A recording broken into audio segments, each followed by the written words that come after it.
Under the scorching African sun of January 22, 1879, the rolling plains of Isandlwana stretched endlessly, the tall grass whispering in a faint breeze. The air was heavy, almost suffocating, pressing down on the British soldiers as if the very earth itself was warning them of the approaching storm.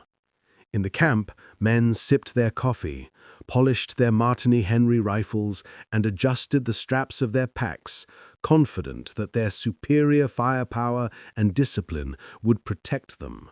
But on the hills beyond, thousands of Zulu warriors moved silently, their shields low, their assegais ready, their steps in perfect harmony with the terrain.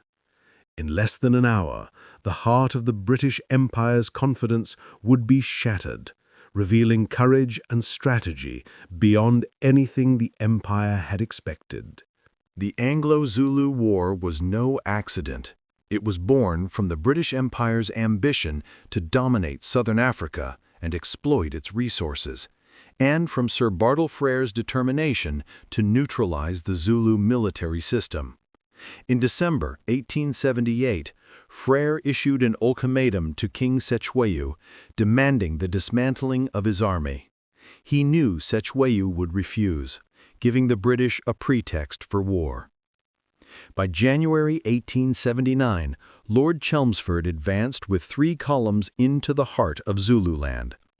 The 3rd column, stationed at Isandlwana under Colonel Henry Pulleine, relied on superior firepower and strict military training, yet confidence would prove fatal.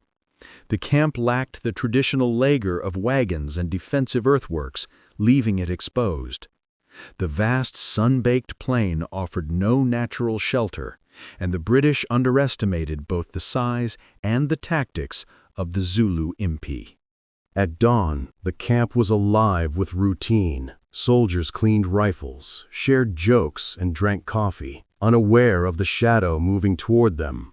Birds stirred in the long grass, and a faint wind carried whispers across the veld.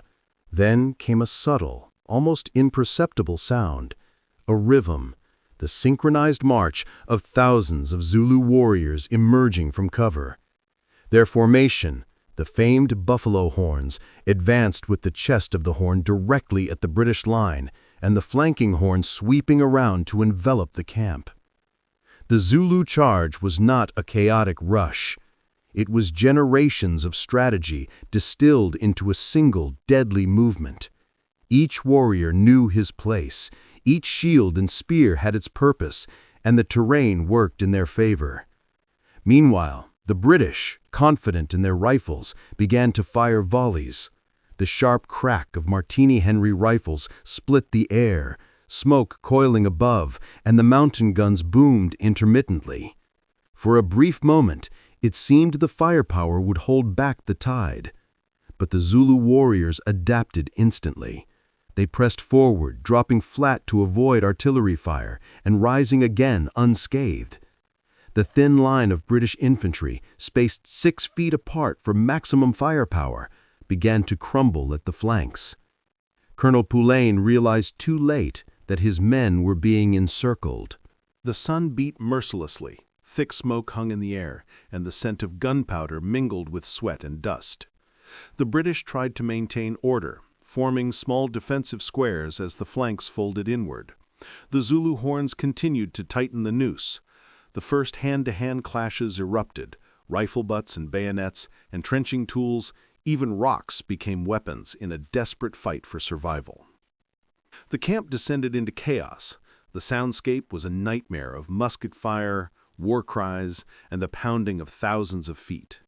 Officers shouted commands that were drowned out by the roar of battle. The British volley fire faltered as ammunition ran low and distribution faltered. Each minute brought more pressure, and the line began to buckle.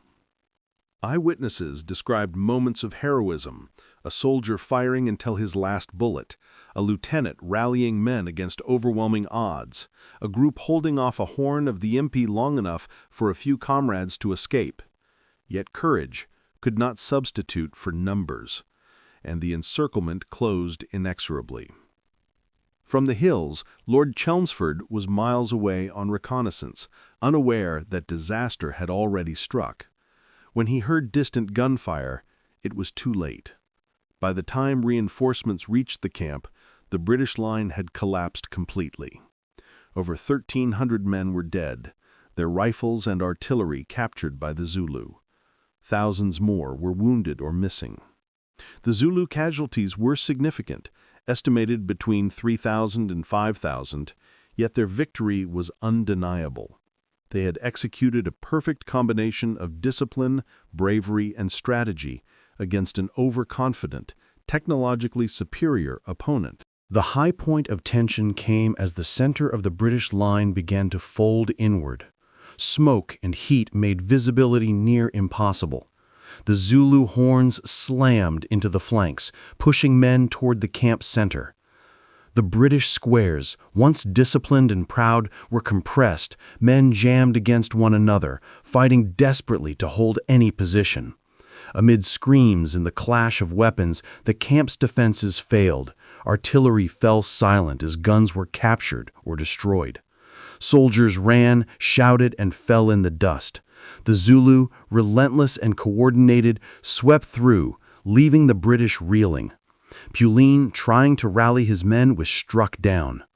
In minutes, the camp had become a scene of carnage and utter devastation. When Chelmsford returned, he found a plain littered with bodies, broken wagons, and abandoned rifles. Only a fraction of the men survived. The scale of the defeat shocked the British Empire and forced a re-evaluation of tactics, command, and respect for the Zulu forces.